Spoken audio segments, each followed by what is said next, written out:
નમસ્કાર, border news કચ્છમાં આપનું સ્વાગત છે. પશ્ચિમ કચ્છના પાટનગર નખત્રાણામાં રામેશ્વરમાં આવેલ શ્રી પશ્ચિમ કચ્છ રબારી એજ્યુકેશન ટ્રસ્ટ સંચાલિત માલધારી બક્ષીપંચ કુમાર છાત્રાલયની બાજુમાં માધ્યમિક શાળાના રૂમો બનાવવા માટે અબડાસાના ધારાસભ્ય પ્રદ્યુમનસિંહ જાડેજા દ્વારા ડિસ્ટ્રિક્ટ મિનરલ ફંડમાંથી 1 કરોડ રૂપિયાની ગ્રાન્ટ ફાળવવામાં આવતા માકપટ રબારી સમાજમાં ખુશીનું મોજું ફરી વળ્યું છે. અબડાસા ધારાસભ્યના પ્રયાસોથી સરકારમાંથી શિક્ષણ કાર્ય માટે 1 કરોડ રૂપિયાની માતબર રકમની ગ્રાન્ટ મળતા સમસ્ત એજ્યુકેશન ટ્રસ્ટના પ્રમુખ વેલજીભાઈ રબારી અને સમાજના આગેવાનો દ્વારા ધારાસભ્યના કાર્યાલય પહોંચી ધારાસભ્ય પ્રદ્યુમનસિંહ જાડેજાને કચ્છી પાક પહેરાવી વિશિષ્ટ સન્માન કરી આભારની લાગણી વ્યક્ત કરવામાં આવી હતી. આ પ્રસંગે માકપટ રબારી સમાજના આગેવાનો, એજ્યુકેશન ટ્રસ્ટના હોદ્દેદારો અને જુદા જુદા ગામના રબારી સમાજના આગેવાનો દ્વારા ધારાસભ્યશ્રીનું બહુમાન કરવામાં આવ્યું હતું. આ વિડીયો લાઈક કરવા અને શેર કરવા વિનંતી છે. જો તમે હજુ સુધી આ ચેનલ સબસ્ક્રાઇબ ન કરી હોય તો આ ચેનલને સબસ્ક્રાઇબ કરી બેલ આઇકોન દબાવવા વિનંતી છે. નખત્રાણા તાલુકાનું માલધારી એજ્યુકેશન ટ્રસ્ટની હાઈસ્કૂલ માટે જે સરકારે બિલ્ડિંગ માટે 1 કરોડ રૂપિયા ગ્રાન્ટ ફાળવી છે, તો એના માટે હું સરકારનો આભાર માનું છું.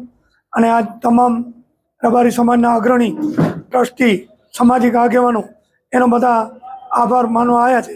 પણ આનામાં આભાર માનવા ન હોય, સરકારની ફરજ છે આ બધા કામ કરવા, કાયદેસરના જે જરૂરતમંદ જે ખૂટતી કડી છે આપણા તાલુકામાં, એ તમામ સમાજ માટે આપણા પૂરેપૂરા પ્રયત્ન કરીએ છીએ. તો આ ઘણા ટાઈમથી એમની માંગણી હતી, તો અત્યારે સરકારશ્રીએ એ મંજૂર કરી આપી છે. એટલે આ બધા સમાજના અગ્રણી ટ્રસ્ટીશ્રી મારું સન્માન કરવા માટે આજે આવ્યા છે.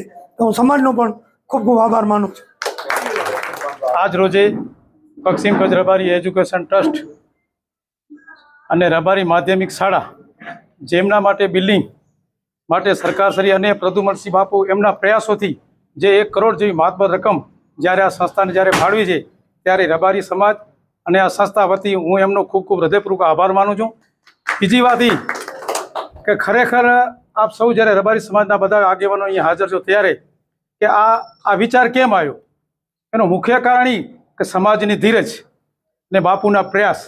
અને મારો લગભગ અંદાજે 45 વર્ષથી બાપુ સાથેનો પરિચય, એટલે આ બધું જોઈ અને મને એમ લાગે છે આ બાપુએ બધું આ જેને એમ કહેવાય કે આનો પરિણામ છે, એમ ધીરજનું પરિણામ છે આ.